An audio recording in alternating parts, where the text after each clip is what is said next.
এই নির্জন রাস্তা, ভাঙা দেওয়াল, নীরবে দাঁড়িয়ে থাকা পুরনো ভবনগুলো। কিন্তু এক সময় এখানে ছিল জীবনের কোলাহল, ব্যবসার ব্যস্ততা আর মানুষের স্বপ্ন। এটাই পানাম সিটি, বাংলার হারিয়ে যাওয়া এক গৌরবময় অধ্যায়।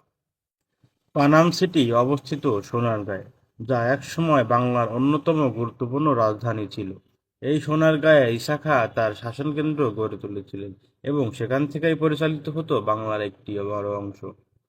আর সেই সোনারগাঁয়ের একটি গুরুত্বপূর্ণ অংশ ছিল এই পানাম সিটি, যা ছিল ধনী ব্যবসায়ীদের আবাসিক ও বাণিজ্যিক কেন্দ্র। 1500 থেকে 19 শতকের মধ্যে এই শহরটি ছিল ব্যবসা বাণিজ্যের প্রাণকেন্দ্র। বিশেষ করে মসলিন কাপড়ের জন্য এই অঞ্চল ছিল বিশ্ববিখ্যাত। পানাম সিটির সবচেয়ে আকর্ষণীয় দিক হলো এর স্থাপত্য শৈলী। এখানে ইউরোপীয়, মুঘল এবং ঔপনিবেশিক নকশার এক অসাধারণ মিশ্রণ দেখা যায়। রাস্তার দুপাশে সারি সারি ভবন, যেগুলোর প্রতিটি জানালা, প্রতিটি দরজা আজও বহন করছে শত বছরের ইতিহাস। এক সময় এই শহর ছিল সমৃদ্ধির প্রতীক। ধনী ব্যবসায়ীরা এখানে বসবাস করতেন, বিদেশি বণিকদের সাথে চলতো বাণিজ্য। হাসি, কোলাহল আর জীবনের গল্পের ভরা ছিল এই শহর। কিন্তু সময়ের সাথে সাথে সবকিছুই বদলে যায়। ব্রিটিশ শাসন, অর্থনৈতিক পরিবর্তন এবং নানা কারণে ধীরে ধীরে মানুষ এই শহর ছেড়ে চলে যায়, আর পানাম সিটি পরিণত হয় এক নীরব পরিত্যক্ত শহর।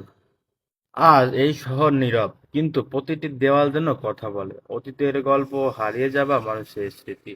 যদি আপনি ইতিহাসকে অনুভব করতে চান, তাহলে একবার হলেও ঘুরে আসুন পানাম সিটি।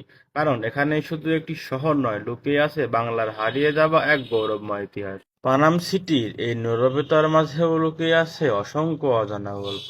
কেউ বলে এই শহরের প্রতিটি ভবন এক একটি পরিবারের স্মৃতি বহন করে, যেখানে ছিল হাসি, আনন্দ আর স্বপ্নের জীবন।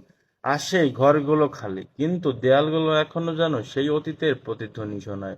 যখন সূর্যের আলো এই ভাঙা জানালাগুলো দিয়ে ভিতরে ঢোকে, তখন মনে হয় সময় যেন এখানেই থেমে আছে। পানাম সিটি শুধু একটি পরিত্যক্ত শহর নয়, এটি আমাদের ইতিহাস, আমাদের সংস্কৃতি আর আমাদের পরিচয়ের একটি গুরুত্বপূর্ণ অংশ। হয়তো একদিন এই নীরব দেওয়ালগুলোই হারিয়ে যাবে সময়ের সাথে। তাই আমাদের দায়িত্ব এই ইতিহাসকে বাঁচিয়ে রাখা, পরবর্তী প্রজন্মের জন্য তুলে ধরা। পানাম সিটি শুধু একটি পরিত্যক্ত শহর নয়, এটি আমাদের গৌরব, আমাদের ইতিহাসের এক জীবন্ত সাক্ষী।